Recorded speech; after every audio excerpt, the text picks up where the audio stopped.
comme citoyen camerounais ou africain, c'est de voir tous ceux qui sont impliqués de quelque manière, que ce soit dans les crimes qui ont été commis, être poursuivis et punis, sanctionnés sévèrement. Vous savez, vous voulez que je vous réponde? Oui. Bon, vous savez, dans ce dossier, vous avez des gens extrêmement sérieux qui ont suivi cette histoire.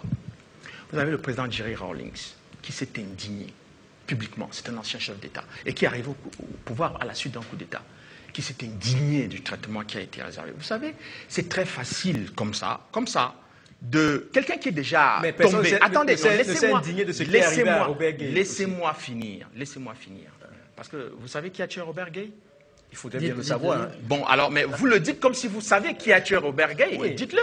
Mais il faut bien le savoir. Bon, vous avez ne savez pas. Moi, j'ai pas vu l'enquête. Bon, vous ne savez pas. Donc, je vais lui a tué le général Gueye, mais personne n'en parle pendant la campagne. C'est ce monsieur. Quelle grande affirmation. Mais c'est ce monsieur qui a déclaré que le général Gueye était donc responsable de la rébellion. C'est lui qui l'a dit. Donc c'est lui, qui l'a dit. C'est lui qui l'a dit et qui a dit qu'on l'a attrapé à tel endroit et après on a retrouvé le corps du général Gueye. Aucune enquête sur les atteintes graves aux libertés de l'homme n'ont abouti à des conclusions que le peuple connaît. Alors comment vous dites-vous que ce sont les déclarations de M. Afin N'Guessan qui ont conduit à la mort, à l'assassinat de Robert Gueye? Comment vous le dites? Je vais vous expliquer ça. Monsieur Afin N'Guessan, monsieur Lida Kwasi et monsieur Alain Toussaint, qui étaient porte-parole de monsieur Laurent Gbagbo, dès 7h le matin, 7h30, 8h, ont accusé M. Robert Gueye d'être celui qui attaquait le pays. Ces accusations ont continué jusqu'à 11h. À midi, M. Gueye a été enlevé de la cathédrale, et ça, c'est Monseigneur Agré qui le dit.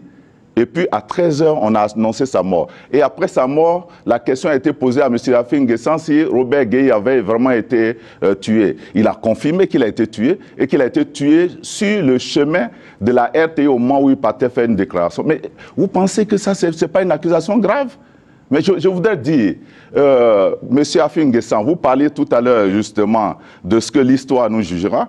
Nous, dès lundi prochain, nous allons faire en sorte que les enquêtes que nous engageons conduisent à des conclusions qui soient connues pour que le pardon que nous avons déjà accordé ait un sens. Mais pour que l'histoire de la Côte d'Ivoire retienne qu'il y a eu un premier ministre, chef de parti, qui a livré un ancien chef d'État à la mort et qui a été heureux après de déclarer qu'il était bel et bien mort. Et jusque-là, nous n'avons pas. Vous savez, si je peux aller un peu plus loin, M. Laurent Gbagbo m'a dit, en ce jour de 2004, que lui, Laurent Gbagbo, sait que où on a trouvé le corps de Robert Gueye, c'est pas là-bas on l'a tué.